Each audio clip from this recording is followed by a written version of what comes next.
NYU, and everything, all but dissertation, and the CEO of a startup called Paralux, and we build Mary and the Monster, which is currently on show at the Immersive Pavilion. Please feel free to come by. And it's a multi-user XR experience built on the Magic Leap 1 using the lightweight render pipeline, which I have just been told is rebranding into the universal render pipeline. So when I say lightweight, I mean universal.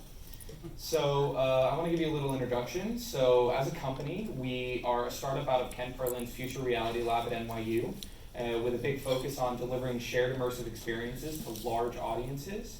We've been building technologies for facilitating large-scale XR installations from VR to AR to iPads and iPhones. And our first content piece was called Cave.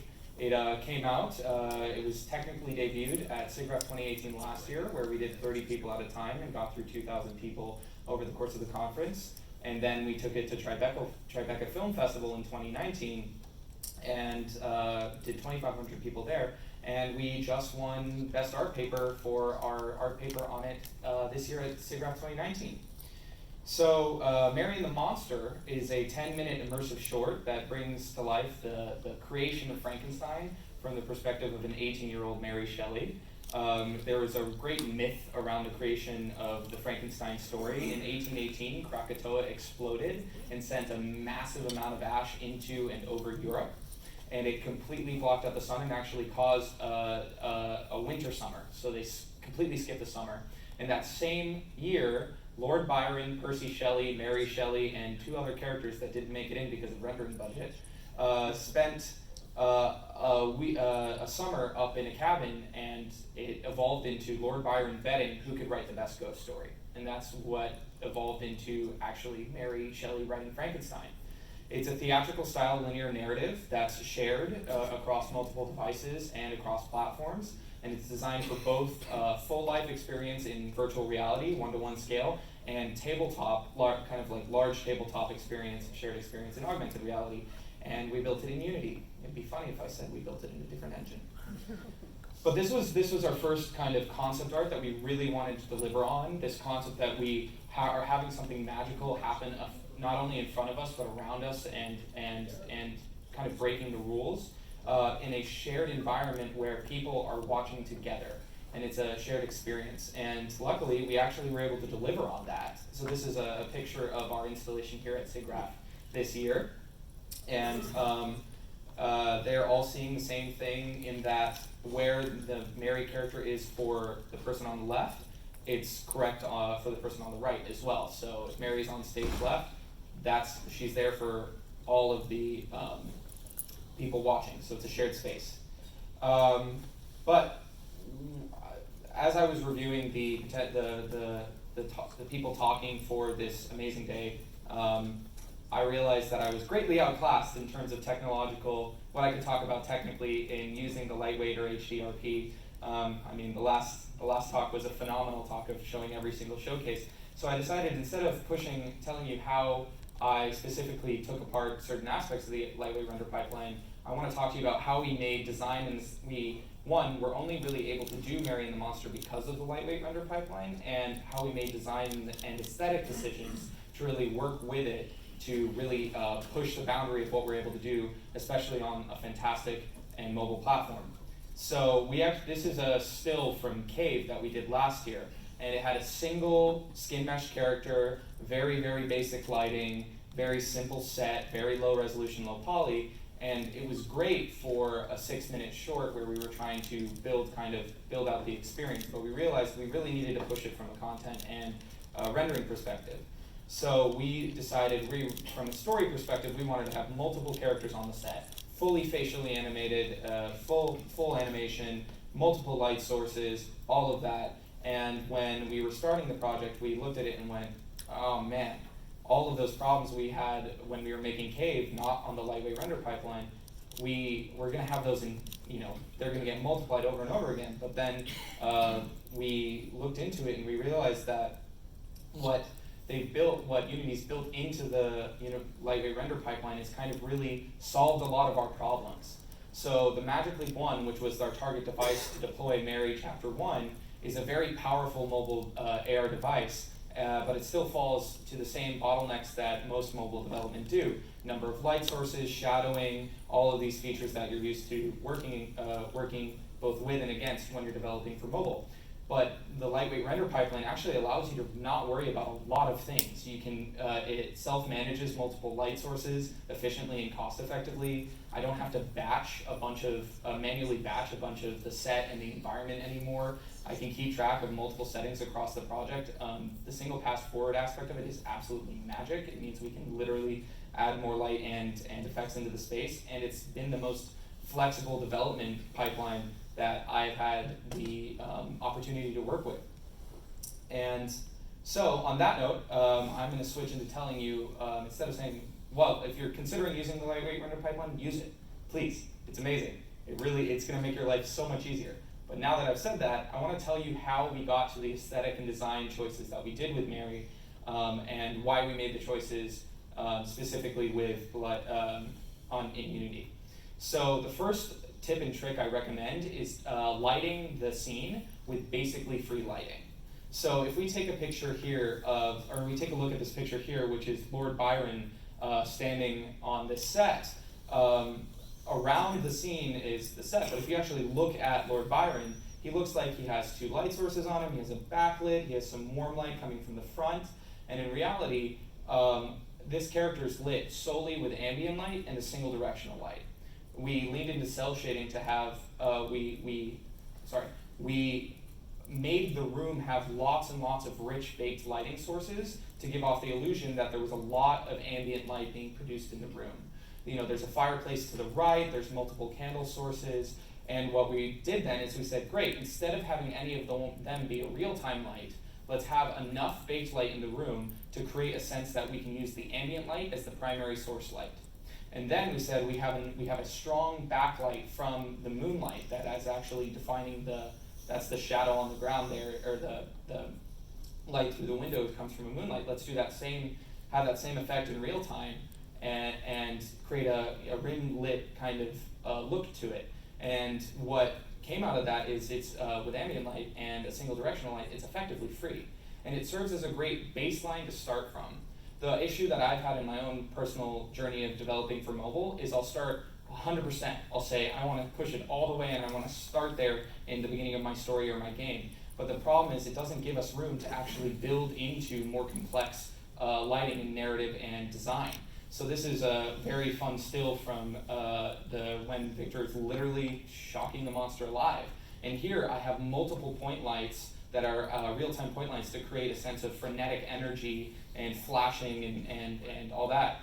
And the way I was able to add those in was using the lightweight renders pipeline's ability to grab multiple point lights and add them on top. But on top of that, it allowed me, from a narrative and story perspective, to grow the visual quality and fidelity of the experience. So it also lets me go in the opposite direction as well. When Victor first enters, I actually completely take away the whole set, and that allows us to, for one, to have the hologram moment of, in AR, of having a single character floating, or not floating, literally standing on a table. But also, it allows us to pull back the light, and there's no, in the same way that there's no shadow casting here. The single point light, which is coming from the torch, which I took a screenshot, not in play mode, so there's not a particle system there. There should be a particle system there. But those edges with our cell shading are actually just the edges from that single point light, and there's no actual casting of shadows. So that's the first recommendation I have. The second one is bake multiple light maps and use them and blend between them and swap between them. So this is where I'm going to go into a live aspect of the demo, which is always risky. And I'm going to take you into our dev environment. So when we're talking about the, I need to turn all this down. 1 second. Bomb. So you guys can see the, oh no, go away. You're not supposed to be there yet.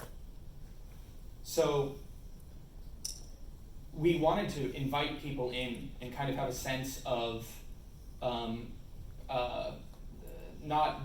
we didn't want to show the set immediately when someone put on the headset. We wanted to create an environment where, let me just get to the timeline, come on. This is what I get for running on a MacBook Pro. Come on. Well, there we go. So this is really taking its time. Great. So we wanted to invite. What is going on? Oh, well. You gonna behave? Yes, great. So, no, you're not. All right, I know what I'm gonna do. I'm gonna turn off play mode, and I'm gonna switch it up. So, what I'm trying to show you is that we start in a very pitch black room, and all we have from it's kicked back to that. Is there any way I can share my, oh. That's what your screen is showing. Ah, interesting. Is there any way I can show my live screen? That's what's coming from your computer. Oh, interesting. Well, great, there's more stuff behind the curtain. Am I able to drag it? Is there any way for me to? You could duplicate your display. That would be lovely. Yes, please. Do you want me to do that from here? I'll do it straight from here, displays. Instead of arrangement, here displays. Fantastic.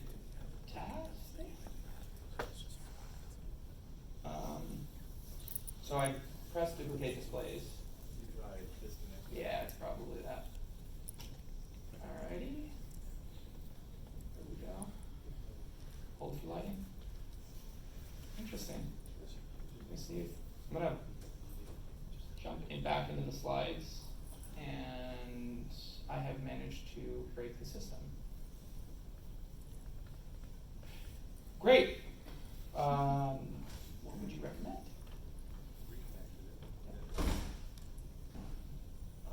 Oh, did I? Oh, my knee. I am not small. I am very tall. My knee just hit the switch. So,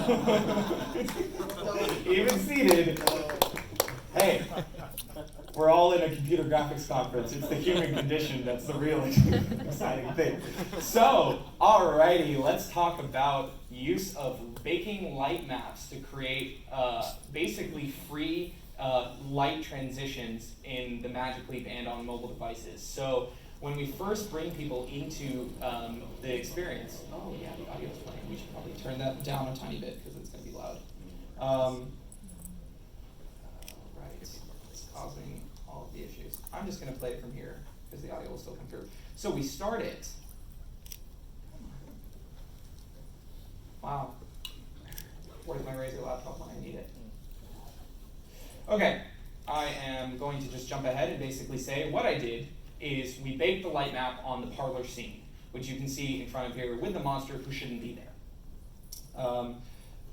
What we do is we bring up the lights on parts of the scene that are all from the same baked light map to create, for example, when Mary's at the piano there in the middle, that there's only light on her and everything is still black. In reality, there's no light on her. It's the previously baked light, there's light on her character, but there's no light on the set. It's the previously baked light map that I'm bringing up via the timeline. So we use that effect in multiple locations. See, for example, here, actually finally kicked in. Oh, it did the lovely zoom. Anybody have this? With the timeline? It's my favorite feature.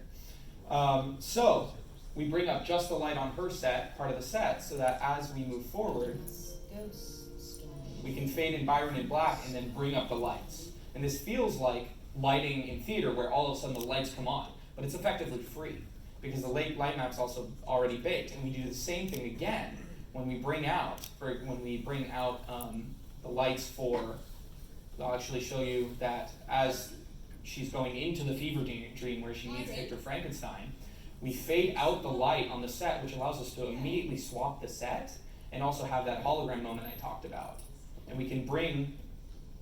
This one of the benefits of working on Magic Leap is anything in black doesn't render, it just renders as pass-through. So that's how we're able to walk Victor onto the table out of the blackness, out of nothing, and have him come and do this awesome sequence where he stomps on the ground.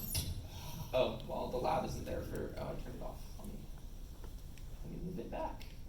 You can do it. Right, so, lab.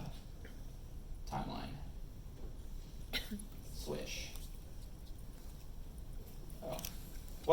not working the way it's intended, such as a live demo. But the point being that if you're developing, you can bake light maps and create really rich background environments, then all you have to do is basically adjust the intensity as a simple one-liner in shaders.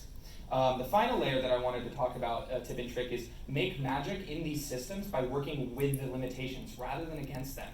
So one of the aspects of working in AR is a lot of it you want to put as kind of smaller, maybe half scale or fifth scale, in order to be able to show more of the set within the hardware with its current limitations. And what that can actually drive you to do is, instead of saying, I'm going to try to do full life scale and I'm going to fight against the hardware limitations, you can instead say, great, let's find the way I want to show it, and then let's build some really interesting mechanics to add another layer on top of that.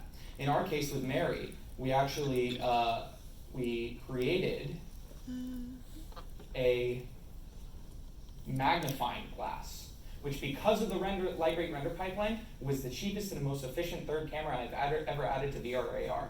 And we handed it to the user with their controller and allowed them to explore the set.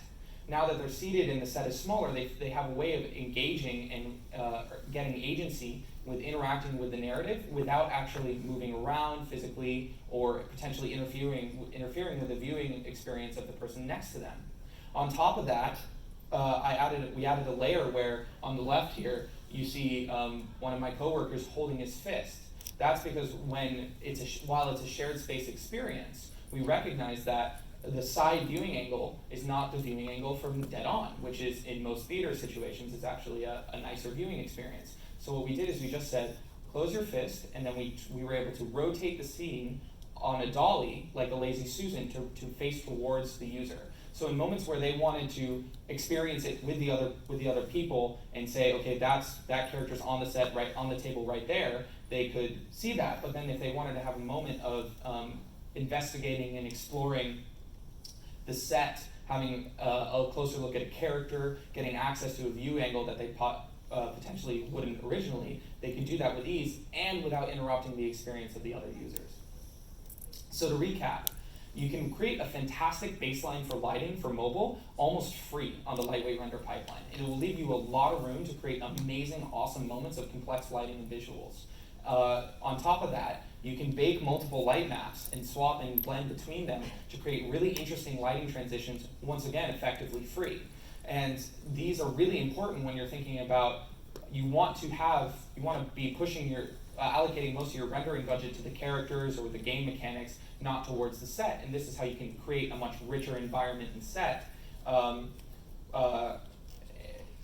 deliver it. And finally, a lot of working in VR and AR is hoping that you can make something that you want, but then finding, okay, I have to compromise. And what you can really do is work with something like the Magic Leap 1, or as a device, say, this is what I'm able to do with it. Let's work within that and start building interesting mechanics to introduce what I want. Where I want my user to explore the set. All right, let me introduce this really cool mechanic that everyone knows how to use, and it actually kind of amplifies the experience even more. So thank you. If you want to find out more about the work we're doing, please go. You can follow us on Twitter and Instagram at paraluxco. We have a website, paralux.co, and my email is sebastian@paralux.co.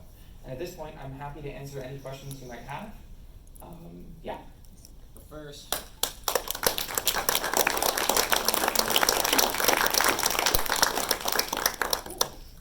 Anyone? Bueller? I mean, I'm happy to not answer questions. Oh, well, I guess going once, going twice.